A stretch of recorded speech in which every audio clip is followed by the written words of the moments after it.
So Palworld just came out with a major update with a lot of changes, as you guys can see here. And this is the patch notes for the new update, which I'm going to go over in this video. So this video, we're just going to be reviewing everything that they changed. And then for future videos, I'll be showing you guys some of the new content like raid bosses as well. And I'm very excited for that. So make sure you guys subscribe and hit that thumbs up if you want to see more content on Palworld. So what I'm going to do is go down the list and mention the new content that they added. The first one being the raid boss. This is where you can actually summon a raid boss pals by using slabs at the new summoning altar. And then it says the raid boss pals are very powerful, but they cannot be captured. I mean, I'm sure people will probably find a bug or a glitch to capture the raid pal boss, but they are not intended to be captured, so don't even try it. You will work alongside your base pals to take on these powerful foes. So I'm assuming this means you're able to use the pals from your base or your pal box to fight the boss. Like I said, we're going to see how this works when I make a separate video on it, but it's very interesting.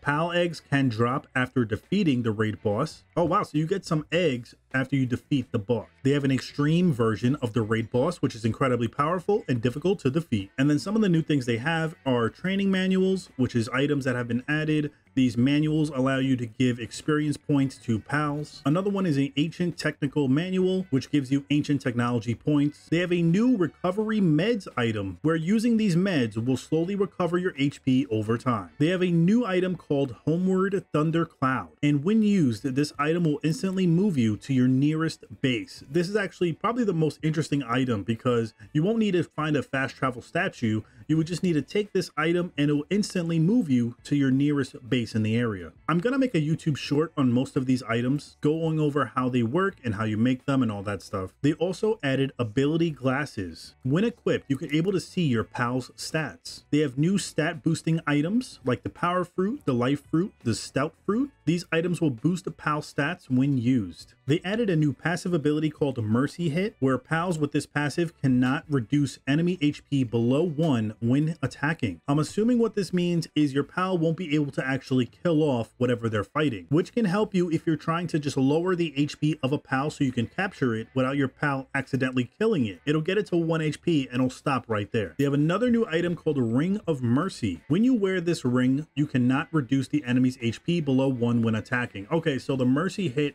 is for your pals, not reducing them below 1 HP, and then Ring of Mercy is so you don't reduce them past 1 HP, so you're able to capture them without killing them accidentally. They have a new armor multi-climate undershirt. Protect yourself against both heat and cold with just 1 slot. Electric egg incubator. This incubator consumes electricity to automatically adjust the temperature to the optimum temperature for each egg. So no more it's too hot, it's too cold. This electric egg incubator will make things the perfect temperature and your eggs will grow or hatch faster. And you now have a ore mining site. This mining site allows you to produce ore from the comfort of your base. Now for pal changes, they did make a few. So Kelpsy can now produce pal fluid at the ranch, which is big because currently there was no pals that were able to produce pal fluid at a ranch, and now you'll be able to actually grind up on your pal fluids without having to go around the map killing all the water types. Dew Mud can now produce high quality pal oil at the ranch, which is also a huge thing, so you could all do this from the ranch at your base. You can now reduce the weight of metal ore while riding the Serpent Terra. You can increase the amount of ore dropped while riding the Astagon. You can also raise your pal's rank to the maximum with a single synthesis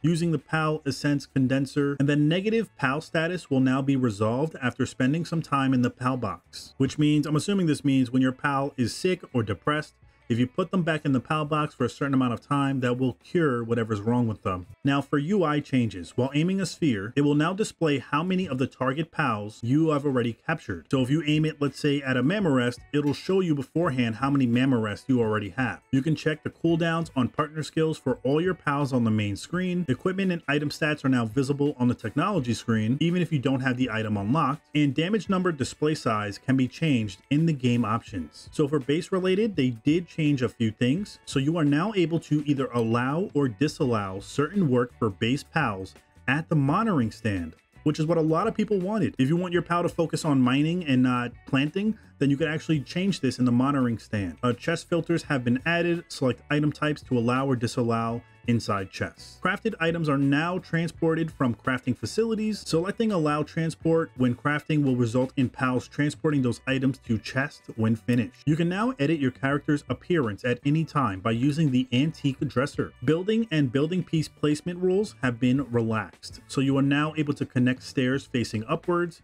Roof pieces can now directly be connected to foundations, and triangular walls can now be connected to stairs. Now for balance adjustments, they did make a few changes. So minimum heat and cold resistance have been added to various armor. You would no longer need to take off your heat resistance armor when it's cold at night. They reduced the button press time in the egg incubator. They added legendary blueprints for some firearms, dropped by specific enemies. They corrected the selling price of diamonds. The increased attack multiplier of partner skills that increase the player's attack power while riding have been reduced from 2.0 to 1.2, so essentially nerfed. Eggs now have a small chance to produce alpha pals. Flying and floating pals are now immune to fall damage, and shop prices have been adjusted. And then cheat prevention, they fixed a vulnerability that allowed Steam account spoofing and fixed 7 other critical vulnerabilities. Now they did say that they are planning a larger, more content-packed update for the summer of 2024, which I'm very excited for. They're going to be adding things like new islands, new pals, new buildings, weapons, and tower bosses. Now I will make separate videos focusing on some of these changes because as you can see, there's a lot. But if you guys are excited for the future of Palworld, make sure you guys hit that thumbs up, subscribe if you want to keep up to date with more Palworld news and updates, and let me know in the comments what you guys think. Thanks for watching.